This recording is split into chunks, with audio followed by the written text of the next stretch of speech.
ओम नमो नारायण।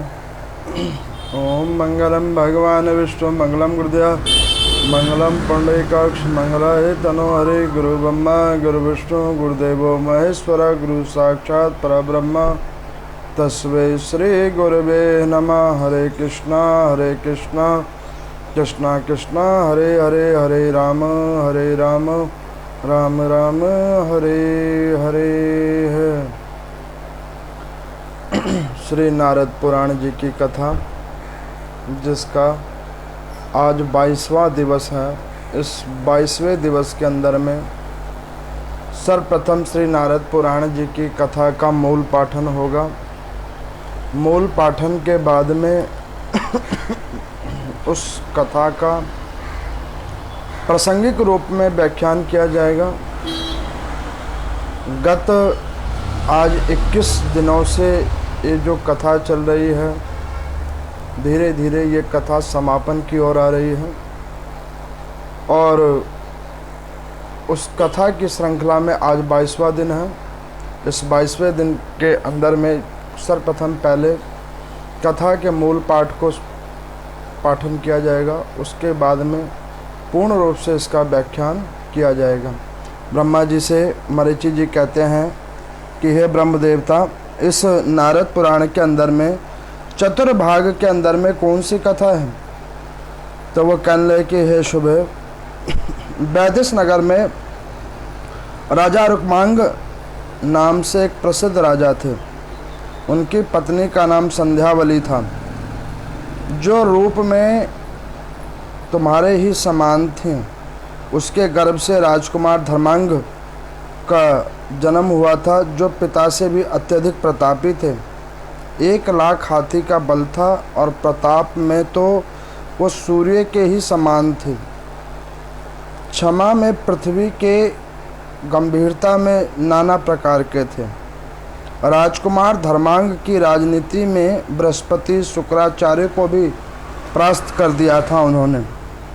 वर्णन, पिता ने केवल एक अखंड रूप में समस्त जम्बू द्वीप का भोग किया था, किंतु धर्मांग ने अन्य द्वीपों पर भी अधिकार प्राप्त कर लिया था। उसने माता पिता के संकोचवश अभी तक स्त्री के सुख का अनुभव नहीं किया था। शास्त्रों राजकुमारियों उसकी पत्नी होने के लिए स्वयं आई, किंतु उसने सबका त्याग कर दिया। वो घर में रहकर कभी पिता की आज्ञा पालन से विचलित नहीं होता था। राजकुमार सबके प्रति सम्मान रूप से पूज्य दृष्टि रखते थे। राजा रुक्मांग के जीवन के धर्म की ही प्रधानता थे। वो पुत्र रत्न से संपन्न थे और मोहिनी उनकी दूसरी पत्नी थी, जिन्होंने ब्रह्मा जी के द्वारा उत्पत्तित हुई थी। ब्रह्मा जी के कहने पर मोहिनी ने ब्रह्मा जी के द्वारा मंदराचल पर्वत के ऊपर में पहुंचकर तीसरे मुहूर्त में उस पर्वत के शिखर पर जा पहुंची थी। उस मंदराचल के पर्वत पर पूर्व काल में भगवान विष्णु कच्छप रूप से अपने पीठ पर धारण किए थे देवता तथा दानवों, जिसके द्वारा क्षीर सागर का मंथन किया था एवं जो महान पर्वत भगवान के कुर्म शरीर से रगड़ा जाने पर भी फूट ना सका था, जिसने क्षीर सागर में पकड़कर उसकी गहराई कितनी है उसको स्पष्ट दिखाया था। वह अनेकों अनेक प्रकार के रत्नों का घर तथा भांति भांति की धातुओं से संपन्न था। मंदराचल पर्वत पर देवताओं की क्रीड़ा और विहार का स्थान, तपस्वी मुनियों की तपस्या प्रमुख साधन, उसका मूल भाग 11,000 योजन तक की थी, जिसमें नाना प्रकार के रूप अंगों का विस्तार था। जिसके ऊपर में भगवान शंकर का एक शिवलिंग भी था, जिसको वृषलिंग के नाम से विख्यात था। ऐसा जान पड़ता था कि मानो महल के ऊपर सुंदर सोने का कलश शोभा पा रहा हो। हे द्विजवरों, मोहिनी उस शिवलिंग के समीप ही उत्तम संगीत को प्रारंभ किया। वाणी की झंकार और ताल स्वर से युक्त वह श्रेष्ठ गीत मानसिक कलेशों को दूर करने वाला था।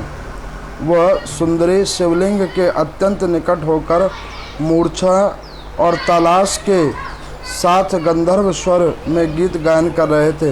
हे राजेंद्र, उसका वो गान कामदेव को बढ़ाने वाला था। इस प्रकार से यह मोहिनी के द्वारा किया गया अनादि प्रकार के कृतकर्म थे। कल की कथा के अंदर में सर्वप्रथम मैंने आप लोगों को ब्रह्मांड पुराण की कथा का महात्म्य सुनाया था। उस ब्रह्मांड पुराण की कथा के महात्म्य के अंदर में मैंने आप लोगों को बतलाया था कि इस ब्रह्मांड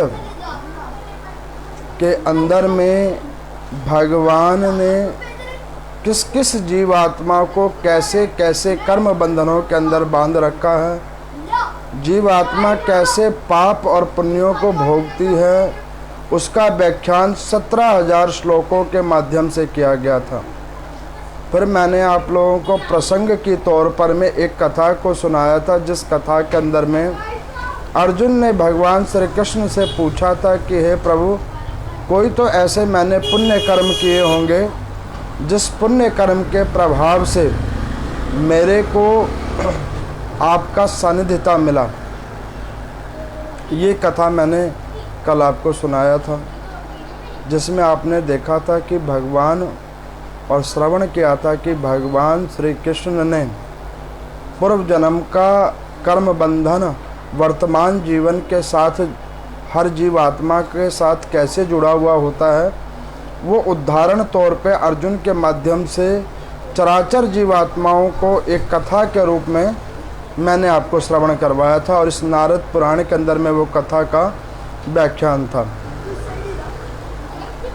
और आज की कथा के अंदर में अब आप लोगों ने श्रवण किया है कि ब्रह्मा जी से मरीचि जी ने पूछा कि हे पितामह, कृपा करके बतलाइए कि नारद पुराण के ये अंतिम दिवसों के अंदर में उत्तर भाग के अंदर की क्या कथा है। तो ब्रह्म देवता कहते हैं कि देखो, इस नारद पुराण के अंतिम भाग की कथा के अंदर में सर्वप्रथम पहले 81 के व्रतों का महात्म्य और व्रतों का विधान बतलाया है। जो साल भर में 26 एकादशियाँ रखी जाती हैं अधिक मास समेत, उसकी महानता को बतलाया गया है। शुरुआत उस उत्तर भाग के अंदर में केवल और केवल यही हुआ है, जिसमें यह बतलाया गया है कि इन 81 के व्रतों को करने के बाद जीव आत्मा अपने पहाड़ रूपी पाप कर्मों को उस व्रत के करने के प्रभाव से कैसे कटित करता है। और उसके बाद में फिर एक अद्भुत वैष्णव की कथा यहाँ पर भगवान ने सुनाया है, जो कथा अपने आप में बड़ी अनुपम कथा है इस नारद पुराण की उत्तर भाग के अंदर में। अब यहाँ पर वो एक चरित्र सुना रहे हैं जो है महाराज रुक्मांग की। बड़े ही वैष्णव राजा थे रुक्मांग जी महाराज, जिनकी अति सती साध्वी स्त्री थी, जिनका नाम था संध्या देवी। उन संध्या देवी के और उन महाराज के द्वारा एक पुत्र हुआ था जिनका नाम था धर्मांग, जो राजा की ही तरह बड़ा ही शालीन भाव का और श्री हरि भगवान का परम भक्त था और बड़ा ही अद्भुत था। वो पिता की ही तरह हर कार्य के अंदर में बहुत कुशल था। उस राजा के नगर के अंदर में एक बड़ा अद्भुत नियम था कि उस नगर के अंदर में हर कोई एकादशी वाले दिन कोई भी व्यक्ति भोजन नहीं करता था। सब लोग एकादशी का व्रत करते थे। 10वीं तिथि के अंदर में ही वहाँ पर में राजा पूरे राज्य के अंदर में ढोल आदि से सूचना दिलवा देता था कि भाई एकादशी वाले दिन कोई भी अन्न ग्रहण नहीं करेगा, और अन्न ग्रहण नहीं करेगा और कोई भी किसी भी प्रकार से भगवान श्री हरि के पूजा को किए बगैर ऐसे अपना दिन को कटित नहीं करेगा।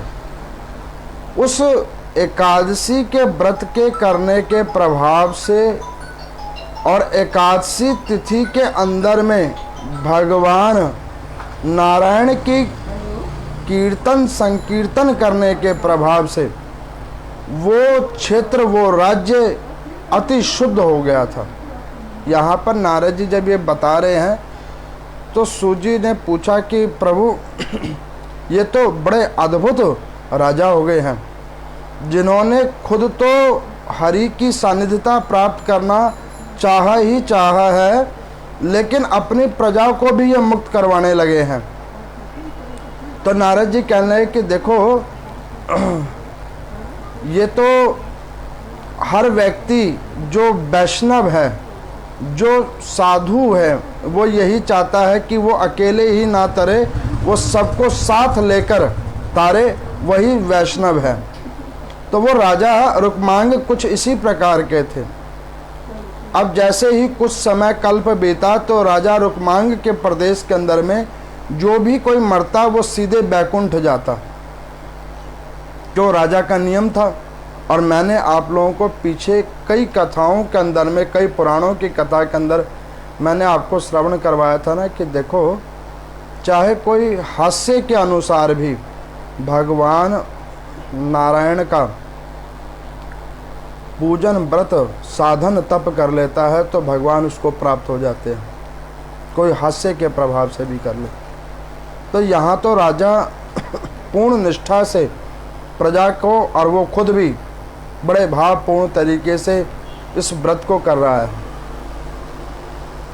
यहाँ पर नारद जी कहते हैं कि देखो सूजी, साधन करना आसान नहीं है, पूजन भगवान का करना वो भी आसान नहीं है। तो सूजी ने कहा क्यों प्रभु? तो कहने कि देखो, जो साधन करता है व्यक्ति, या पूजन करता है, या कोई अनुष्ठान करता है, या व्रत करता है, तो उस पूजन अनुष्ठान के अंदर में, साधन के अंदर में बहुत सारे व्यवधान जुड़े हुए होते हैं। वो उस जीवात्मा की परीक्षाएं ले रहे होते हैं कि वो उसको करने में सक्षम हो रहा है कि नहीं हो रहा है। तो उन्होंने कहा कि प्रभु ऐसे रुक्मांग जी महाराज के यहाँ तो ऐसी कोई समस्या नहीं थी। तो उन्होंने कहा कि नहीं नहीं, समस्या तो अभी सुनो तो सही, कथा अभी शुरू हुई है, समस्या थी। अब ये महाराज रुक्मांग का जब एक कल्प बीता तो उस कल्प के अंदर में जो भी उनकी राज्य के अंदर में मरता वो सारे के सारे बैकुंठ को जाते। अब इस हालात को देखकर वहाँ पर सब लोग दुखित हो गए कि भाई ऐसा क्या हो रहा है कि सब कोई बैकुंठ ही को वास कर रहे हैं। इस हालात को देखकर यमराज जी गए ब्रह्म देवता के पास।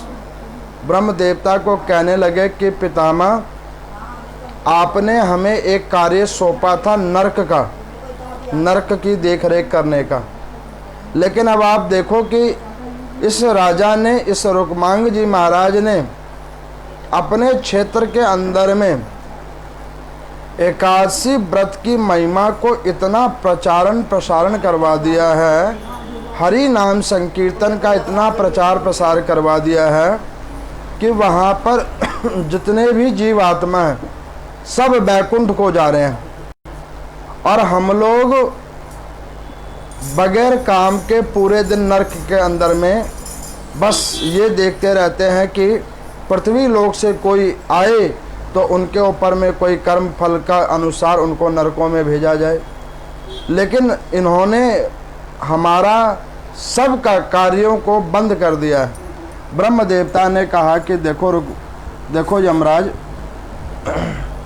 हमने आपको बतलाया था कि देखो एकादशी व्रत करने वाला, हरि का भजन करने वाला, वो कभी नरक का अधिकारी नहीं होता।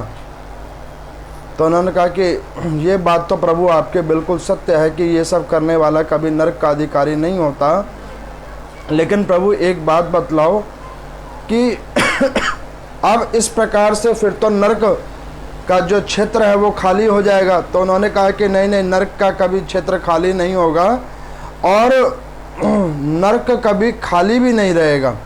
तो उन्होंने कहा कि प्रभु जब सारे वैष्णव बन जाएंगे, सब हरि भगवान का भजन करेंगे, सत्य कर्म करेंगे, तो फिर पाप कर्म कौन करेगा।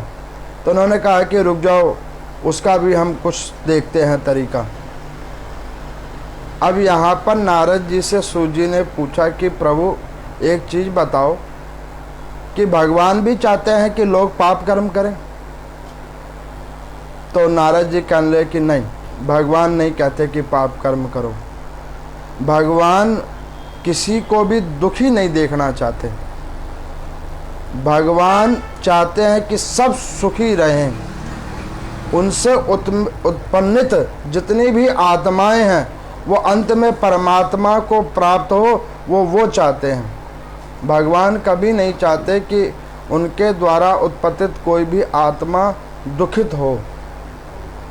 तो उन्होंने कहा कि फिर ब्रह्मा जी क्या देख रहे हैं। तो उन्होंने कहा कि देखो, ब्रह्मा जी जो है वो केवल और केवल ये देखना चाह रहे हैं कि जो लोग राजा के भय से व्रत कर रहे हैं, क्या वो भय के अलावा भी उनके अंदर में भगवान की कोई निष्ठा है कि नहीं है, वो ये देखना चाह रहे हैं।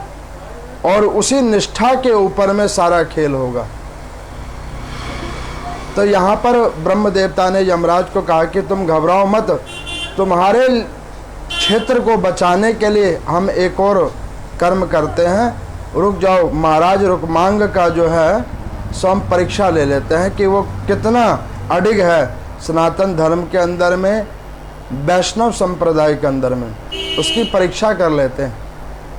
तो ब्रह्म देवता जी ने क्या किया, अपने बाएं जंघा से एक स्त्री को उत्पन्न किया जिसका नाम रखा मोहिनी। और उनको कहा कि देखो मोहिनी, तुम्हारे को कुछ कल्पों के लिए हमने पृथ्वी लोक के ऊपर में भेजना है और तुमने ऐसा कर्म करना है जिसके करने के प्रभाव से उस रुक्मांग महाराज की वैष्णव तत्व खत्म हो सके। ऐसा कुछ करना है कि उस क्षेत्र के अंदर में पाप की वृद्धि हो। तो उन्होंने कहा कि प्रभु आप ही पाप करवाना चाहते हो। तो उन्होंने कहा कि नहीं नहीं, मैं पाप करवाना नहीं चाहता, मैं वहाँ पे लोगों की निष्ठा देखना चाहता हूँ कि सब लोग कीर्तन में, भजन में मन केवल ऊपरी मन से रख रहे हैं कि वास्तविक रूप में रख रहे हैं। कभी कभी देखो हम लोग देव स्थलों में किसी पर्व के ऊपर में जाते हैं, कहीं पे घर पे भी पूजा पाठ करते अथवा करवाते हैं, करते तो हैं, लेकिन कभी कभी उसके अंदर में पूर्ण भाव नहीं होता हम लोगों का, और भाव ना होने के कारण से वो एक फॉर्मेलिटी होती है। मैंने देखा है कि बहुत बार कई लोगों को मैं देखता हूँ कि घर के ऊपर में पूजा करते हैं और पूजा में भाव नहीं जागृत है, तो पूजा के बीच में भी वो बात करते रहते हैं। अरे भाई, आपके घर के अंदर में भगवान का आवाहन किया गया है ब्राह्मणों के द्वारा, आप कौन सी बात करने में लगे हो? किस वस्तु विशेष के लिए आप लगे हुए हो? इसका क्या मतलब है? इसका मतलब ये है कि व्यक्ति ने पूजा अपने कुल बांधवों को दिखाने के लिए किया है कि देखो हमारे घर पे ये प्रोग्राम है, तो आप उसमें ज़रूर आ जाना। वास्तविकता में वो प्रोग्राम जो है सो देव बोधक नहीं है, वो तो व्यक्ति विशेष बोधक है, जो आपने अपने समाज अथवा मित्रों अथवा कुल बांधवों को बुलाने के लिए एक माध्यम बना दिया है। आप लोगों ने एक चीज़ गौर किया होगा, इतनी कथाओं को मैंने आप लोगों को सुनाया, इतने पुराणों को आप लोग अभी सुन रहे हो। आपने सुना होगा कि 88,000 ऋषियों ने नैमिषारण्य आदि तीर्थ के अंदर में बैठकर, एक प्रवक्ता थे जिनका नाम था सूत जी, रोमहर्षण नाम वाले सूत जी, जिन्होंने इन अष्टादश पुराणों को सुनाया और सब लोग शांत मन चित्त से केवल और केवल कथा को श्रवण कर रहे हैं। अष्टादश पुराणों को, और अष्टादश पुराणों को सुरा लेने के बाद में सब लोगों के मन और चित्त के अंदर में शांति आ गई है। किसी ने कोई प्रश्न उत्तर नहीं किया, किसी ने भी कोई नाना प्रकार का कोई व्याख्यान नहीं किया, कोई व्यवधान नहीं डाला। सब लोगों ने केवल और केवल कथा को श्रवण किया है। अब यहाँ पर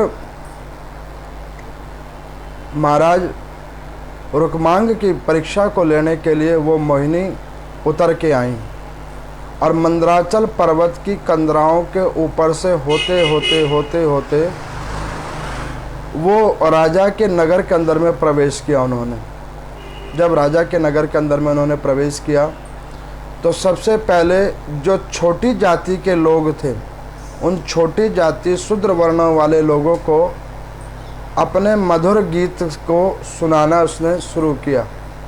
उनके मधुर गीत को सुनकर जितने भी लोग थे जो इतने दिन से हरि भगवान का राजा के भय से व्रत कर रहे थे, निष्ठा से पूजन कर रहे थे, वो सब उनका विचलित हो गया। अब वो सब लोग उस मोहिनी के पीछे पीछे भाग रहे हैं। नारद जी से सूत जी ने पूछा कि प्रभु एक बात समझ नहीं आई कि इस पाप का भागीदार कौन है। ब्रह्मा जी पाप के भागीदार हैं। एक वैष्णव लोग को जो हरि के अंदर में चाहे भय से ही वहाँ पर उनका भजन कीर्तन कर रहे थे, वहाँ पर आपने ये पाप की सूचक वृद्धि को बढ़ाने वाली ऐसी नारी को क्यों भेज दिया आपने।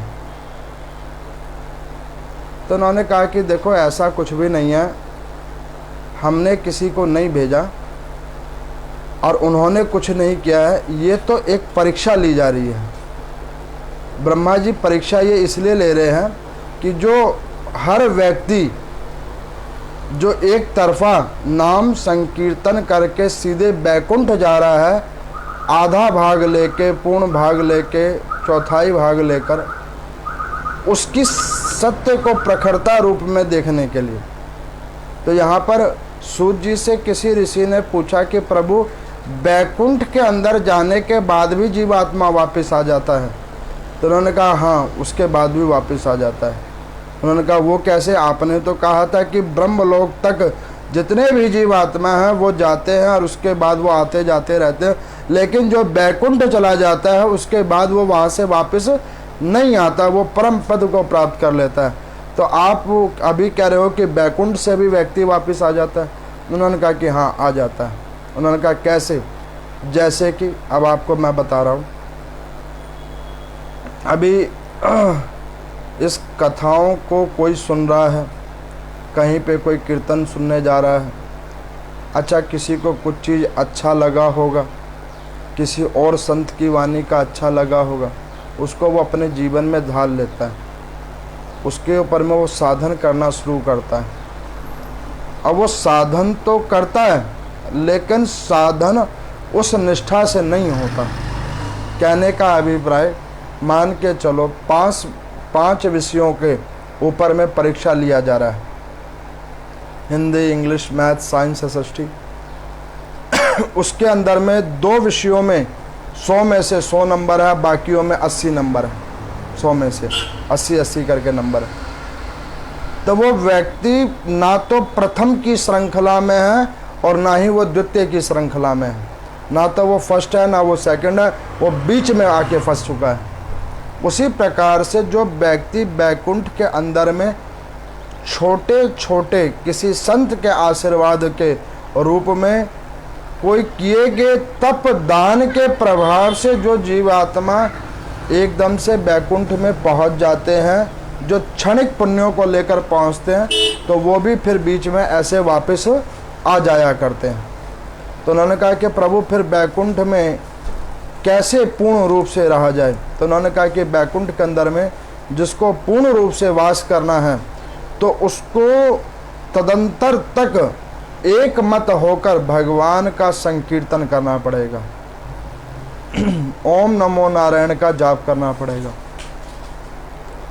अब उस मोहिनी ने उस नगर के अंदर में बहुत सारे वैष्णव लोगों का परीक्षा लिया, सबकी मति भ्रष्ट कर दी, बहुत लोगों की मति भ्रष्ट हो गई।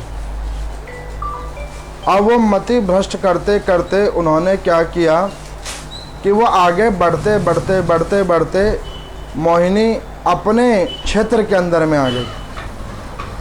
और जब वो अपने क्षेत्र के अंदर आई तो वो राजा के महल से कुछ दूर पे एक बगीचा था, उस बगीचे के पास में सरोवर के किनारे जाकर वो मोहिनी नाम की जो ब्रह्मा जी के द्वारा राजा का परीक्षण करने के लिए स्त्री उतरी है, वो वहाँ पर बैठकर और उसने वहाँ पर गायन करना शुरू किया है, नृत्य करना शुरू किया है।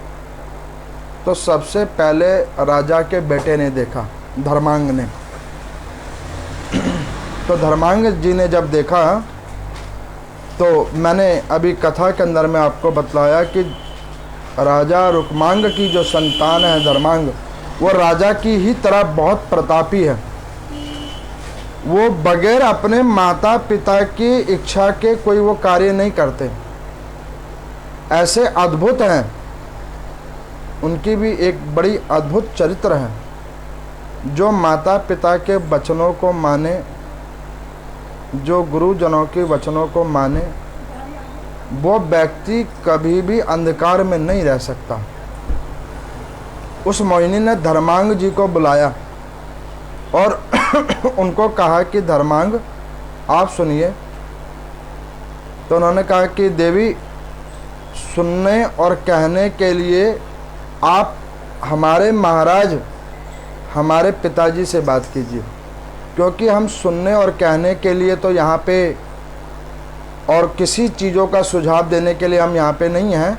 हम तो इस क्षेत्र के राजकुमार हैं और हमारे को केवल और केवल जो महाराज आदेश दे देते हैं, केवल और केवल हम वही कर्म करते हैं। उनके आदेशानुसार ही हम किसी से वार्ता भी करते हैं।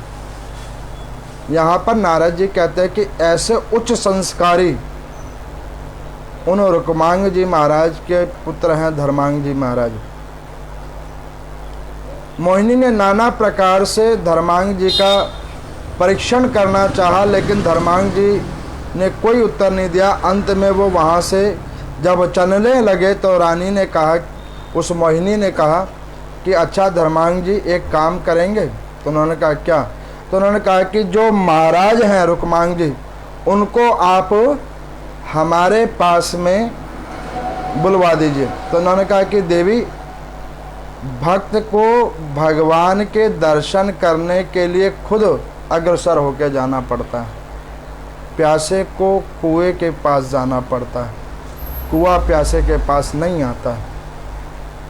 साधन करने वाले को, देव पूजा करने वाले को स्वयं निष्ठा को जागृत करवाना पड़ता है। उसको कोई संत अथवा गुरु नहीं जगा सकता। वो तो केवल एक दीक्षा आपको दे देगा। आप उसका कैसे पाठन कर रहे हो, जापन कर रहे हो, उसमें कितनी ध्यान निष्ठा लगा रहे हो, ये देखने की बात है। अब इस प्रकार से उस महिला ने सोचा कि ये तो अपने पिता को नहीं बुलाएगा। अब ब्रह्मा जी ने मुझे जिस रूप में यहाँ पर भेजा है, जिस कार्य को करने के लिए भेजा है, वो कार्य कैसे सिद्ध होगा। तो उन्होंने क्या किया कि महल के पास में आकर उसने नृत्य करना शुरू किया। तो यहाँ पर रुक्मांग जी महाराज की सती साध्वी स्त्री जो है संध्यावली जी, उन संध्या जी को वो दिखी। उन्होंने पूछा उनको कि अरे देवी, तुम महल के दरवाजे के आगे क्यों नाच रही हो। तो उन्होंने कहा कि देखो, मुझे इस राज्य के राजा से मिलना है। तो उन्होंने कहा कि इस राज्य के राजा से मिलना है तो आपको राज्यसभा के अंदर में आना चाहिए, जहाँ पे जब वो राजा साहब सुबह में बैठेंगे तो उस राज्यसभा के अंदर में आना है। तो उन्होंने कहा कि देखो देवी, हमको राज्यों में और अन्य पुरुषों के बीच में नहीं मिलना है, मुझे राजा से अकेले में मिलना है। तो यहाँ पर संध्या जी ने कहा कि देखो, उन्हीं राजा साहब की मैं स्त्री हूँ और नारी होने के नाते मैं तुमसे पूछ सकती हूँ कि तुमको राजा साहब से क्यों मिलना है। तो उन्होंने कहा कि नहीं, मुझे राजा साहब से मिलना है और उस जगह पे आप भी नहीं होने चाहिए।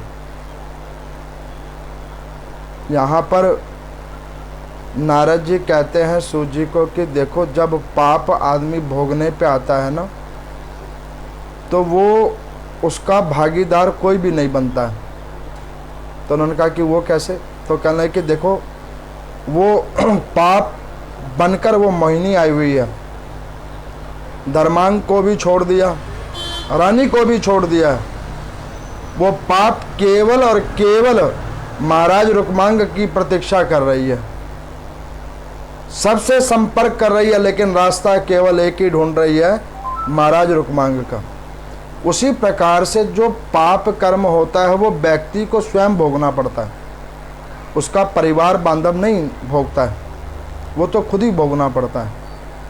मैंने कई कथाओं के अंदर में आप लोगों को सुनाया कि धर्मराज जी भी कहते हैं कि भैया देखो, तुमने किसको इस शरीर से क्या सुख दिया, कौन से भौतिक संसाधन जोड़ के दिए, उससे हमें मतलब नहीं है। तुमने क्या पाप और पुण्य कर्म किया, उस अनुसार अब तुम्हें आगे के जन्मों और आगे के योनियों में तुम्हें भेजा जाएगा। मैंने कई कथाओं के रूप में आप लोगों को सुनाया। अब यहाँ पर उस मोहिनी ने जब बार बार संध्या जी को कहा, तब संध्या जी गई और उन्होंने महाराज रुक्मांग जी को कहा। रुक्मांग जी के पास में गई और रुक्मांग जी को जब कहा कि महाराज, एक अबला नारी, शाम का वक्त है, वो आई हुई है और वो कहती है कि उसे आपसे मिलना है। तो महाराज ने कहा कि देवी, आप ही पूछ लेते उनसे कि उनको क्या कार्य था। तो उन्होंने कहा कि मैंने बहुत बार पूछना चाहा, लेकिन उसने कोई उत्तर नहीं दिया। इतने में धर्मांग जी भी आए। उन्होंने कहा कि पिताजी, हमने भी उनसे कई बार पूछना चाहा, लेकिन उन्होंने जो भी कुछ कहना सुनने का बतलाया है वो केवल और केवल आप ही से पूछने के लिए कहा है। तो महाराज पूर्ण वैष्णव थे, उन्होंने कहा कि ठीक है देवी, बुलाओ उसको।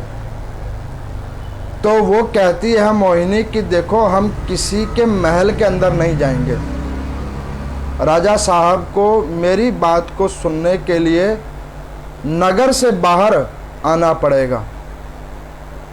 तो संध्या जी ने कहा कि भैया, ऐसी कौन सी तुम्हारी कथा है, ऐसी कौन सी तुम्हारी समस्या है जो राजा को राजा के महल में भी नहीं बताओगी, हम लोगों के सामने भी नहीं बतलाओगी और इस नगर से दूर लेके जाओगी। तो उन्होंने कहा कि नहीं जी, कुछ ऐसी चीज़ें हैं जो आप लोगों के समक्ष हम नहीं बतला सकते। आदमी जब कर्म को भोगता है तो देखने के लिए तो सब कोई देखते हैं, भाई बहुत पाप किया था तो देख रहे हो ऐसा हो रहा है। अच्छा, बड़े परमार्थी हैं, इसीलिए भगवान की बड़ी कृपा है, लेकिन ये कौन जानता है कि पाप का फल भोग रहे हैं कि पुण्य का फल भोग रहे हैं। वो तो निजी है और निजी ही व्यक्ति जानता है, किसको सुख मिल रहा है, किसको दुख मिल रहा है, ये तो उसका निजी तत्व है। जब इस प्रकार से सुना तो महाराज ने कहा कि देवी, तुम क्या कहती हो कि मैं जाके इसको मिलूं? तो उन्होंने कहा कि महाराज जाओ, देखो इस प्रदेश के आप महाराज हो और एक अबला नारी आपके पास आई है, तो वैसे भी शास्त्रों में वर्णित है कि बाल, वृद्ध और अबला नारी की रक्षा हर धर्मनिष्ठ पुरुष को करनी चाहिए। असहायों की रक्षा हर धर्मनिष्ठ पुरुषों को करनी चाहिए। जाओ महाराज, आप देखो वो क्या कहती है। महाराज ने कहा कि हाँ देवी बोलो क्या कहना है। तो उन्होंने कहा कि महाराज एक काम करो, इस नगर के बाहर एक वन है, उस वन के अंदर चलो तो मैं आपको अपनी समस्या बतलाऊं। तो राजा ने कहा कि ठीक है। अब उन्होंने धर्मांग जी को कहा कि पुत्र तुम एक काम करो कि एक रथ लो, उस रथ में इस अबला नारी को बिठाओ और दूसरे रथ में हम चलेंगे। तो वो कहने लगे कि नहीं नहीं, आप अपने बेटे को नहीं बोलो, आप किसी और सारथी को बोलो।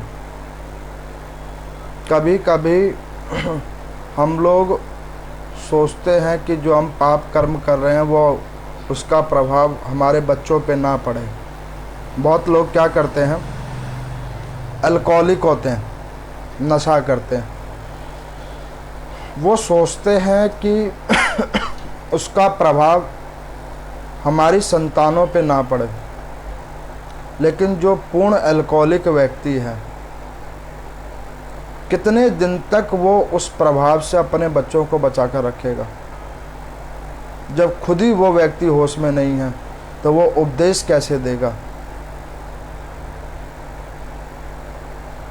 तो यहाँ पर राजा तो वैष्णव है, पूर्ण वैष्णव है, और राजा ये भी जानता है कि ये मोहिनी जो मुझे नगर के बाहर लेके जा रही है तो इसमें कुछ कहानी ठीक नज़र नहीं आ रही मेरे को।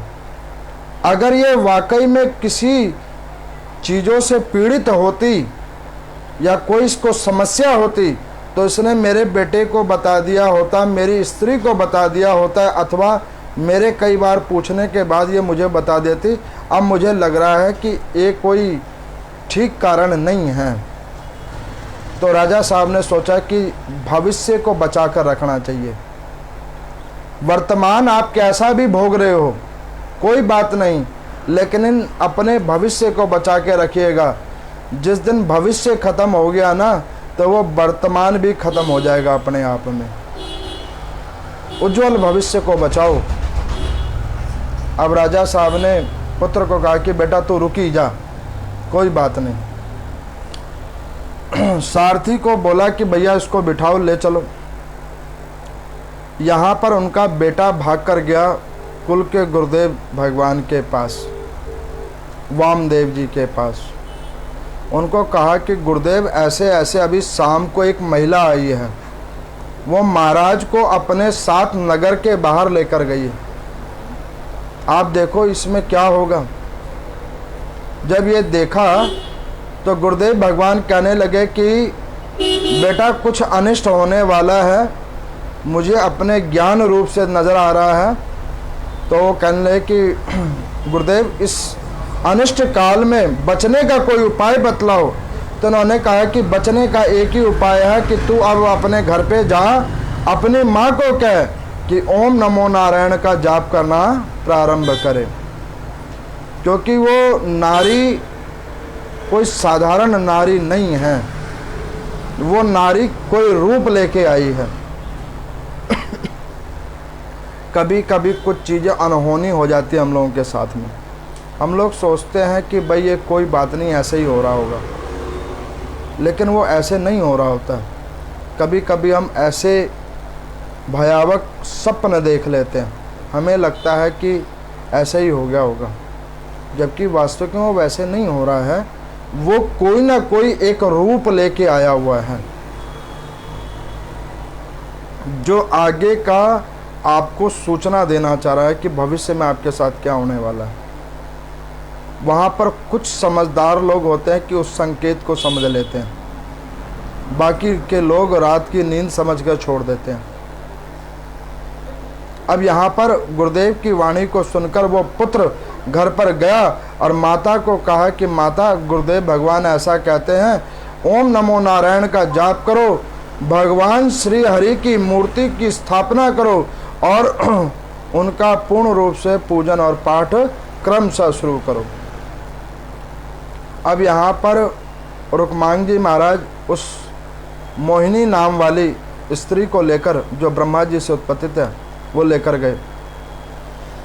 जो ही नगर के बाहर वो पहुँचे तो राजा ने क्या देखा नगर के अंदर में जब वो बीच में चले कि जिस नगर के अंदर में एक भी मदिरालय नहीं था, वो कुछ घंटों के अंदर में मदिरालय खुल गए।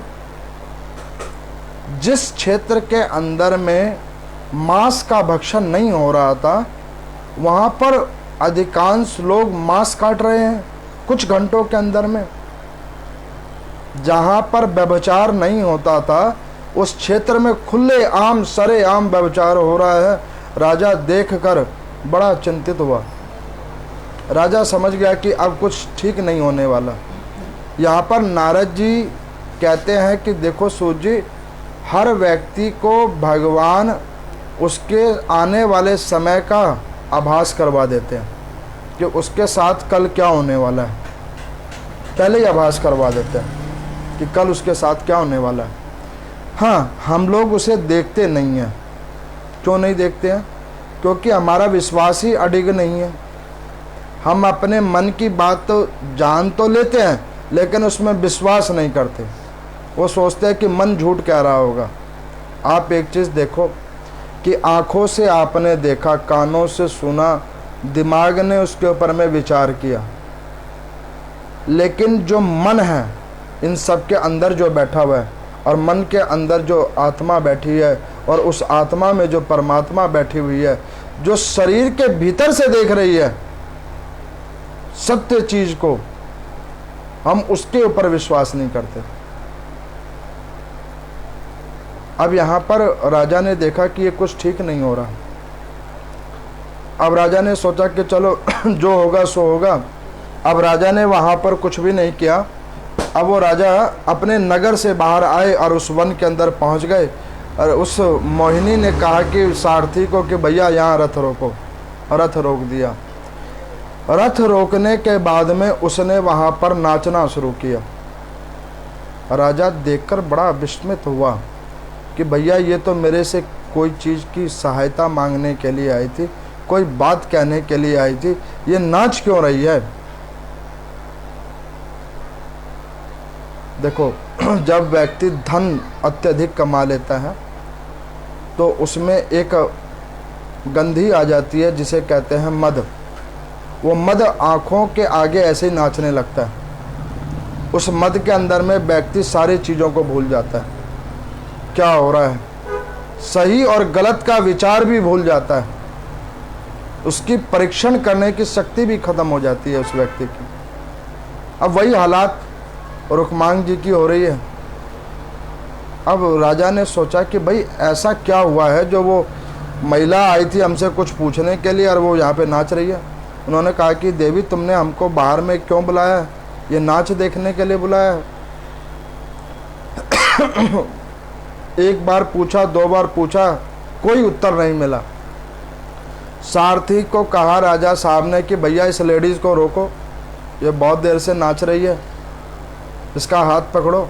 तो उन्होंने कहा कि महाराज, पर स्त्री का हाथ हम नहीं पकड़ेंगे। अब राजा ने सोचा कि भाई ये यहाँ से या तो मैं चला जाऊँ, वो ज़्यादा उत्तम है। अब राजा जो ही रथ को घुमाने लगे तो राजा का मन में एक विचार हुआ कि भाई रात्रि हो गई है, अबला नारी है, पता नहीं इसके मन मस्तिष्क में क्या है, और अगर मैं यहाँ से चला गया तो इसके साथ अगर कुछ भी अपयश हुआ तो उसका भी पाप का भाग मेरे सिर लगेगा। सो नहीं, अब जो होगा सो होगा। भगवान श्री हरि को ध्यान करते हुए उन्होंने ही जाकर उस नारी के पांव पकड़े, हाथ नहीं पकड़ा, पांव पकड़ा। कई लोग अपने घरों के अंदर में एक बड़ी गलत रिवाज मैं देखता हूँ, ये कुछ समय कल्पों से देख रहा हूँ। लोग कहते हैं कि भाई हम एडवांस हैं या मॉडर्न हो गए हैं। एडवांस मॉडर्न की बात नहीं है, बात है सम्मान की, प्रतिष्ठा की। आज की डेट में मैं देखता हूँ कि घर के अंदर में बहू और पुत्री, आप जस्टिफाई नहीं कर सकते कि बहू कौन है पुत्री कौन है। दोनों ने ही पल्ला नहीं कर रखा। और ऐसे मूर्ख उनके घर के जेठ ज्येष्ठ सब हैं। ससुर हैं, वो बहू के सर पे हाथ रख रहे हैं, कंधे पे हाथ रख रहे हैं, एक थाली में भोजन शेयर किया जा रहा है, कहते हैं कि नहीं नहीं कोई बात नहीं। अरे ये सब पाप मंडरा रहा है। जो घर में श्रेष्ठ पुरुष हैं अथवा पुत्री हैं, पुत्र वधू हैं, स्त्री हैं, उनको एक मर्यादा के अंदर में रहना चाहिए। बात करो, हम नहीं कहते कि भाई बात नहीं होनी चाहिए या कई चीज़ों में समाज के अनुरूप ना हो, हम वो नहीं कहते। हम ये कहते हैं कि हो तो सही, लेकिन बीच में एक गैप ज़रूर होना चाहिए, जो आज हम लोग गैप को ख़त्म कर रहे हैं। लोग कहते हैं कि नहीं नहीं सब समान ही तो हैं बच्चे। अरे भैया बच्चे समान हैं, लेकिन आप बड़े हो, वो छोटे हैं, ये भी बात सत्य है। और जो बड़ा है उसे बड़े रहना चाहिए, छोटा नहीं बनना चाहिए। और आजकल लोग, बड़े लोग छोटे बनने में लगे हुए हैं और छोटे अपने आप को बहुत बड़ा बना चुके हैं। यही तो गलती कर रहे हैं और यहीं से पाप उत्पत्तित होता है। परिधान अनुरूप नहीं है। अभी मैंने पीछे होली का पर्व गया, छोटे से बच्चे को मैंने देखा, बहुत मात्रा में अल्कोहल उसने पी रखी थी। एक पार्क के किनारे में उल्टी पे उल्टी कर रहा था। मैं रात को जब यहाँ से जा रहा था तो मैंने सोचा कि भाई पता नहीं क्या बात है, ये बच्चा इतना उल्टी क्यों कर रहा है। मैंने उसको पूछा कि बेटे तुम कितने नंबर में रहते हो, कहो तो तुम्हारे माता पिता को बुलवा दें। तो वो बच्चा मुझे क्या कहता कि अरे पंडित जी छोड़ो, आप जाओ, हम सब मैनेज कर लेंगे। जब मैंने ये सुना तो मेरे को बड़ी आश्चर्य हुआ। फिर मैं थोड़ा आगे बढ़ा तो एक व्यक्ति क्या कहते हैं कि पंडित जी क्यों आप उनके बीच में जा रहे थे। मैंने कहा कि नहीं, मैं तो बीच में नहीं जा रहा था, मैं तो ये सोचा कि भाई पता नहीं उस बच्चे की क्या तबीयत ख़राब हो गई है और इसी समाज का बच्चा है, तो मैंने तो उसकी मदद का सोचा। तो उन्होंने कहा कि महाराज मदद की बात नहीं है, उसने अल्कोहल अत्यधिक पी रखी है, आप उसकी क्या मदद करोगे, उसकी मदद तो वो खुद भी नहीं कर पा रहा है। मैंने कहा हाँ ये बात बिल्कुल ठीक है। तब मुझे समझ में आया कि वाकई समय बहुत एडवांस हो गया है। 10वीं 11वीं क्लास के बच्चे हैं, बड़ी आश्चर्य की बात है। पहले मैं सोचता था कि लड़के ख़राब होते हैं, लेकिन अब मैंने देख लिया कुछ समय से कि लड़के ख़राब कम होते हैं, लड़कियां ज़्यादा हो गई। ये समाज का दुर्भाग्य है। हम कहते थे कि जो अंग्रेज लोग होते हैं ना, उनको ज्ञान विवेक कम होता है, उनको सम्मान, पर्दा, इज्जत का लिहाज नहीं होता है। लेकिन वो चीज़ तब हम अपने अंदर में भी देख रहे हैं। इनको देखकर बड़ी निराशा होती है कि ये भारत किस ओर जा रहा है, ये हमारा भविष्य किस ओर जा रहा है। और इन चीज़ों के अंदर में बहुत बड़ी कमी है हमारे घर के अंदर में निवास करने वाले श्रेष्ठ व्यक्तियों की, जिन्होंने इस गैप को ख़त्म कर दिया है। छोटे और बड़े का गैप ख़त्म कर दिया। राजा चाहता तो उस नारी का वो हाथ ही पकड़ सकता था, उसने पाँव क्यों पकड़ा? क्योंकि पाँव किसके छुए जाते हैं आपको पता है ना, जो श्रेष्ठ जन होता है। कन्याओं के पाँव की पूजा होती है। क्यों पूजा होती है? उनके शुद्ध कर्मों की वजह से। अब राजा ने उस मोहिनी के पाँव पे स्पर्श जब किया, झट मोहिनी ने नाचना बंद कर दिया। मोहिनी ने कहा कि महाराज ये आपने ठीक नहीं किया। अब मुझे पता लग गया कि यहाँ के लोग सारे बैकुंठ क्यों जा रहे हैं। अब मुझे पता लग गया। इस सुनसान क्षेत्र के अंदर में इस वन के अंदर में मेरे जैसे अद्भुत सुंदरी को देखकर भी आपका मन विचलित नहीं हुआ और आपने कुछ ना सुनते करते हुए भी सीधे जाकर पाँव ही छुआ है, तो ये राजा कुछ वाकई आपके अंदर में सद्गुण हैं। उस सद्गुणों के प्रभाव से ये ऐसा कर्म हुआ है। अब राजा ने पूछा कि देवी आप कौन हो, मुझे ये बतलाओ। तो मोहिनी जी ने कहा कि देखो महाराज, मेरे को ब्रह्मा जी ने आपकी परीक्षा लेने के लिए भेजा था, जिसमें यमराज जी ने बोला था। तो महाराज इस परीक्षा को संपन्न करने के लिए एक कर्म और बाकी है। उन्होंने कहा क्या? उन्होंने कहा कि महाराज, उन्होंने मुझे कहा था कि राजा से किसी भी प्रकार से विवाह कर लो, लेकिन राजा साहब मैंने आपके पुत्र को देखा, बड़ा धर्मनिष्ठ है। आपकी पत्नी को देखा, बड़ी सती साध्वी है और आपका चरित्र अद्भुत है। अब मेरे इस दूसरे प्रकार का और दूसरा जो मैं मन बना के आई हूँ, ब्रह्मा जी के उस क्रम को पूरा करने के लिए आई हूँ, यमराज की इच्छा को पूरा करने के लिए आई हूँ, वो पूरा कैसे होगा राजा? अब वो आप मुझे बताओ। अब इस विचलित अवस्था के अंदर में राजा रुक्मांग रथ से नीचे उतरे और जाकर रथ के नीचे बैठ गए। तो यहाँ पर सूत जी ने नारद जी को पूछा कि प्रभु वो रथ से नीचे क्यों आकर बैठ गए? उन्होंने कहा कि देखो, जब तक व्यक्ति अपने वैभव को भोगता है तब तक उसको अच्छे और बुरे का पता नहीं लग रहा होता। जब भी वो पृथ्वी पे आकर बैठ जाता है तो उसे पता लग जाता है कि भाई वो कहाँ पे है। और आज की डेट में हम लोग पृथ्वी पे ही नहीं बैठते, भोजन भी सोने वाले बेड के ऊपर बैठकर खाते हैं, वहीं खाया और वहीं फ्लैट हो गए। इसी वजह से तो दुख हो रहे हैं, पाप की वृद्धि क्यों हो रही है, शरीर अस्वस्थ क्यों हो रहे हैं, इन्हीं कारणों की वजह से। राजा साहब वहाँ पर नीचे में बैठ गए और बैठकर में वहाँ पर अपने गुरुदेव भगवान का ध्यान करना शुरू किया है कि गुरुदेव इस विषम हालात से मुझे बचाओ। तो गुरुदेव वहाँ पर तत्क्षण प्रकट हुए हैं। मेरे को पीछे एक व्यक्ति ने पूछा कि पंडित जी गुरुदेव ऐसे कैसे प्रकट हो जाते बीच बीच में? तो मैंने उन्हें बतलाया कि देखो, गुरुदेव ऐसे प्रकट नहीं होते, गुरुदेव विचारों के रूप में जीवात्मा के अंदर में प्रकट हो जाते हैं, विचारों के रूप में जीवात्मा के अंदर में प्रकट हो जाया करते हैं।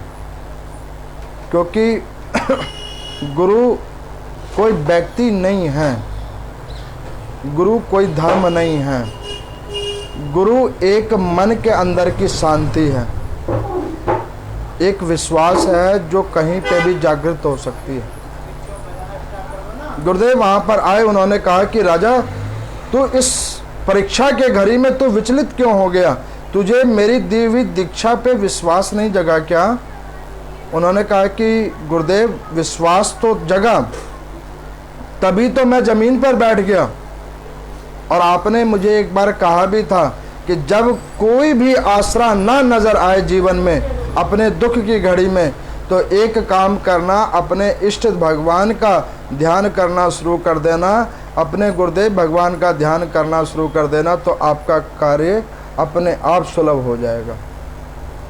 मैंने गुरुदेव आप ही की बात को मानकर ऐसा कर्म किया। वो राजा बैठ गए। वहाँ पे गुरुदेव ने कहा कि राजा, इसको जो ये मोहिनी है ब्रह्मा जी के द्वारा भेजी गई है, ये तुम्हारे साथ रहेगी नहीं।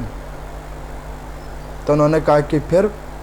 तो उन्होंने कहा कि एक काम करो कि अपना नाम दे देना भी पानी ग्रहण संस्कार कहा जाता है। किसी को अपना नाम देना, जैसे कि एक कन्या है, उसके माता पिता के घर में कोई और सरनेम होता है, लेकिन वही जब वो विवाह कर लेती है तो जो उसके पति का सरनेम होता है वो जुड़ जाता है, तो वो उस परिवार से जुड़ जाती है। उसमें विवाह होता है तो वो नाम जुड़ता है। लेकिन सनातन धर्म में कहते हैं कि किसी संप्रदाय के अंदर में अपने आप को जोड़ ले लेना, उसका नाम भी ले लेना, उस संप्रदाय का ही मान लेना होता है। तो उन्होंने कहा कि राजा तू इससे शादी मत कर, इससे शादी मत कर, लेकिन तू इसे अपना नाम दे दे, नाम दे दे, और उस नाम को देने से इसका काम भी हो जाएगा, तेरा जो वैष्णव तत्व है वो भी बचा रह जाएगा। अब यहाँ पर सूजी भगवान बड़े प्रसन्न हुए। उन्होंने कहा कि यही तो गुरुओं की कृपा होती है कि व्यक्ति जब फंस जाता है तो बीच का रास्ता वो निकाल के दे देते हैं कि भाई काम भी हो गया, ना देव नाराज हुए, ना समाज नाराज हुआ, और ना व्यक्ति के पाप से उसको ज़्यादा दुख हुआ। अब उन राजा ने कहा कि ठीक है मोहिनी, तुमने कहा ना, तो मैंने तुम्हें अपना नाम दिया और व्याख्यानित रूप में तुम्हें हमने अपनी स्त्री मान लिया। तो उन्होंने कहा कि राजा साहब आपने स्त्री मान लिया, तो अब आपके साथ हम आपके नगर चलेंगे। तो गुरुदेव भगवान ने इशारे में कहा कि नगर में जाने से पहले हम विहार पे जाएंगे।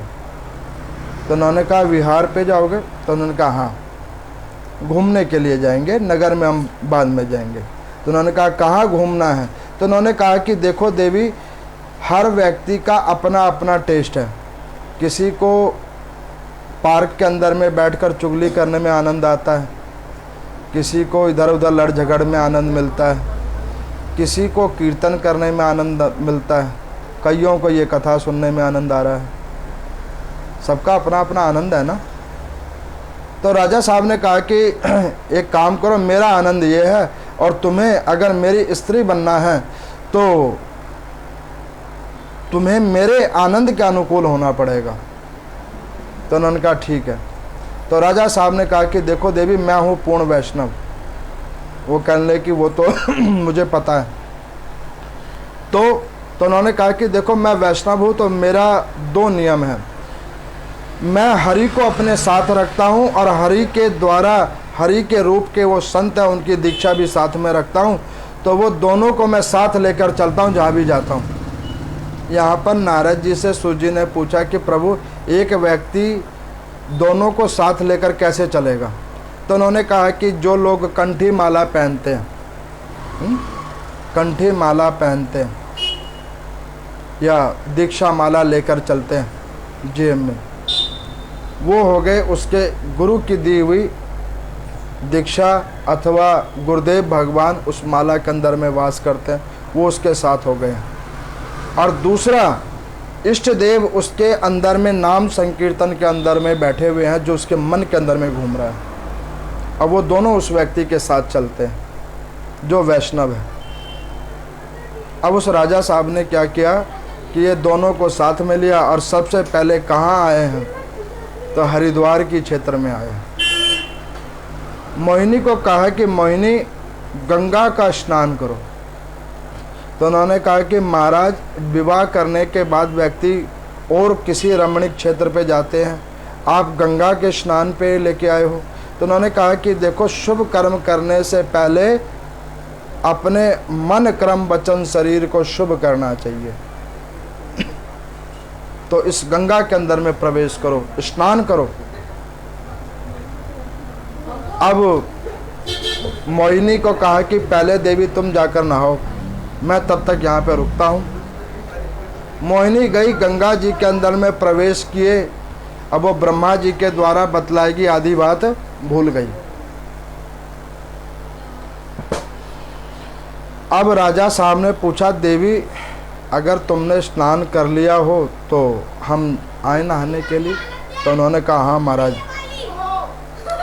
अब राजा साहब गए, स्नान करने के लिए गए और गंगा जी के अंदर में बैठकर नारायण भगवान का नाम संकीर्तन करना शुरू किया। इतने में यमराज आए, मोहिनी को कहा कि भैया तुमको किस काम के लिए भेजा था और तुम क्या कर रही हो? ये तो राजा अपनी जान छुटा रहा है और फिर ऐसे ही यमलोक खाली रहेगा।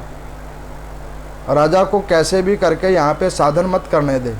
फटाफट उठा और कह राजा को कि अब अपने नगर में लेके चल। अब बार बार वो भगवान को उठाए, महाराज को कहे कि अरे महाराज कितने देर से स्नान कर रहे, चलो चलो चलो चलो। राजा समझ गए कि ये पाप इतनी जल्दी नहीं छूटेगा। पाप को भोगना आसान खेल नहीं है, बहुत टाइम लगता है उसको, उस पाप को धोने में। पुण्य का समापन करना क्षणिक है, लेकिन पापों को धोने में बहुत कल्प लग जाते हैं। अब वो राजा निकले कुछ घंटों के बाद। अब राजा निकले तो उन्होंने कहा कि महाराज गंगा स्नान हो गया, अब आप हमारी बात मानो और चलो नगर के अंदर चलो। उन्होंने कहा कि देवी नगर के अंदर तो चलेंगे चलेंगे, एक काम करो, ये थोड़ी सी दूर पे बद्री नारायण भगवान बैठे हुए हैं, उनका भी दर्शन कर लो। तो उन्होंने कहा कि नहीं नहीं नगर को चलो। उन्होंने कहा कि देखो वहाँ गर्मी है, यहाँ ठंड ही मिलेगी, यहाँ चलो। तो उसने कहा कि देखो राजा साहब आप क्या चाहते हो कि मेरे को साथ रखोगे कि नहीं रखोगे। उन्होंने कहा कि कौन कहता है कि नहीं रखूँगा, मैं कह रहा हूँ ना तुम्हें, मैंने अपना नाम दिया है, मैं तुम्हें अपने साथ रखूँगा। और शास्त्रों में तो ये भी कहा गया है कि स्त्री वही पूर्ण साध्वी होती है जो पति की हर बात माने।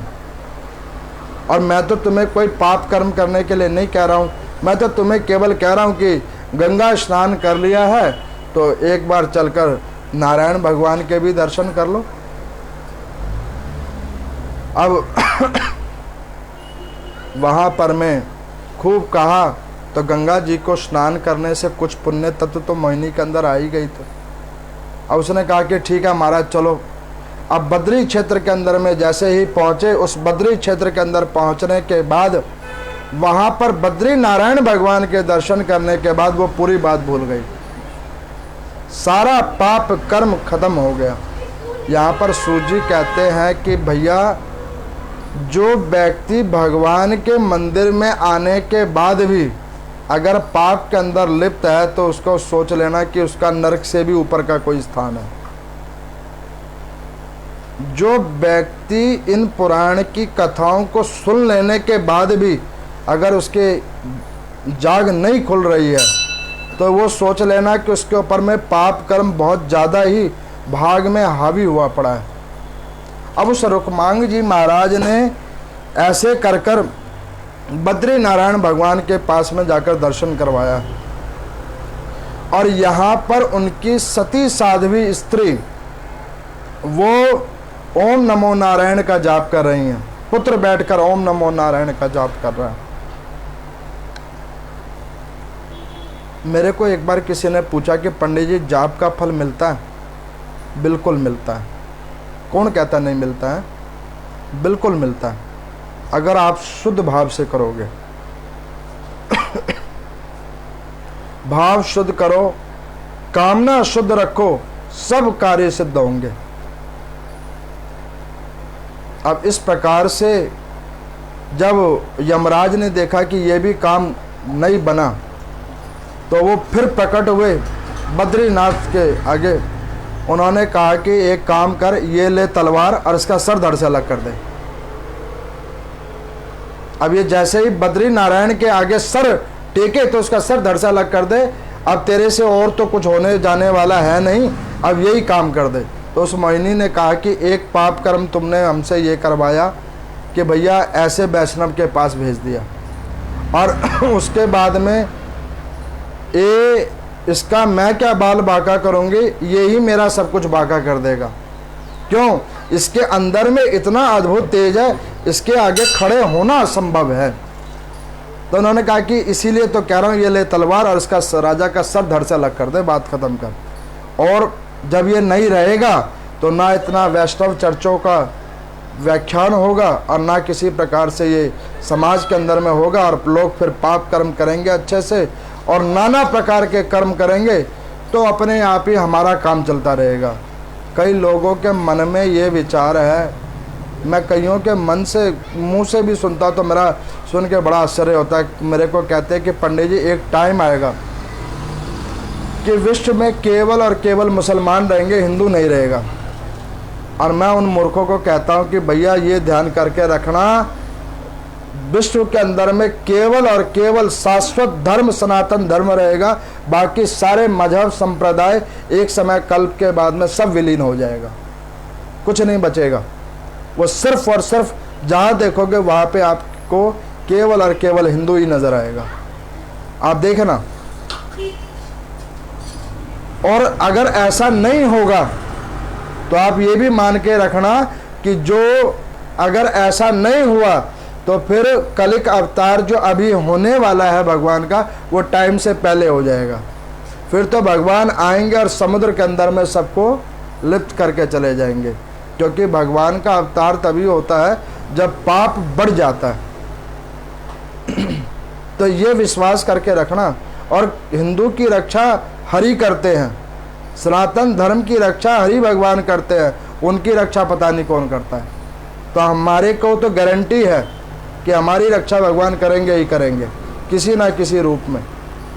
अब वो राजा ने जैसे ही बद्रीनाथ नारायण भगवान के आगे सर किया, उस मोहिनी ने जैसे ही तलवार को उठाया कि राजा की गर्दन के ऊपर लगाए, और जैसे ही चलाने का प्रयास किया, बद्री नारायण सीधे उस विग्रह से बाहर निकल के आ गए और आए और सुदर्शन चक्र से उस तलवार के 2 टुकड़े कर दिए। उसके जब 2 टुकड़े हो गए तलवार के, राजा को समझ नहीं आया। भगवान को देखकर चरण स्पर्श किए। उसी के तत्क्षण जो गुरुदेव भगवान ध्यान में बैठे थे कि मेरे आज शिष्य की परीक्षा हो रही है, वो भी वहाँ पे आ गए। वामदेव जी भी वहाँ पर पहुँच गए। उन्होंने देखा, उन्होंने भी भगवान को प्रणाम किया। प्रणाम कर लेने के बाद में उन्होंने भगवान ने सारी कथा सुना दी कि राजा ये मायावी महिला है। अब देखो ये 2 ही मिनट के अंदर में ये क्षीण हो जाएगी। इस कथा का क्या मतलब है? पाप कितना भी भारी क्यों ना हो, वो ज़्यादा समय तक नहीं टिकता। दुख कितना भी भारी क्यों ना हो, वो ज़्यादा समय तक नहीं टिकता। वो एक समय कल्प के बाद में क्षीण हो जाता है। उसी प्रकार से राजा, ये पाप की वो स्त्री है जो पाप रूप बना के आई है तुझे मारने के लिए, अब वो अंत में विलीन हो चुकी है। तो उन्होंने कहा कि प्रभु, इस स्त्री की आज कृपा से मेरे को आपके दर्शन हो गए, तो इस स्त्री को प्रभु कुछ और दंड नहीं देना। तो उन्होंने कहा कि दंड तो नहीं देंगे, लेकिन इसकी एक कथा पृथ्वी लोक के ऊपर में नारद पुराण के अंदर के अंतिम खंड के अंदर में है। ये 13 अध्यायों की कथा मैं आपको केवल 1 घंटे के अंदर में सुना रहा हूँ। 13 अध्यायों की ये कथा है, जिसके अंदर में 42 पेजों की ये कथा है, जिसको मैंने आपको मूल सार निकाल के 1 घंटे के अंदर में सुनाया। इस कथा को सुनने के बाद में नारद जी कहते हैं कि जो लोग सनातन धर्म के अंदर में विश्वास रखते हैं, वैष्णव तत्वों के अंदर में विश्वास रखते हैं, उन्हें इस कथा से एक आभास होता है कि जो व्यक्ति मन से हर परिस्थिति के अंदर में भगवान को अपने निकट रखेगा, गुरुजनों की वाणी को अपने निकट रखेगा, उसका सदा सर्वदा कल्याण होगा। ओम नमो नारायण।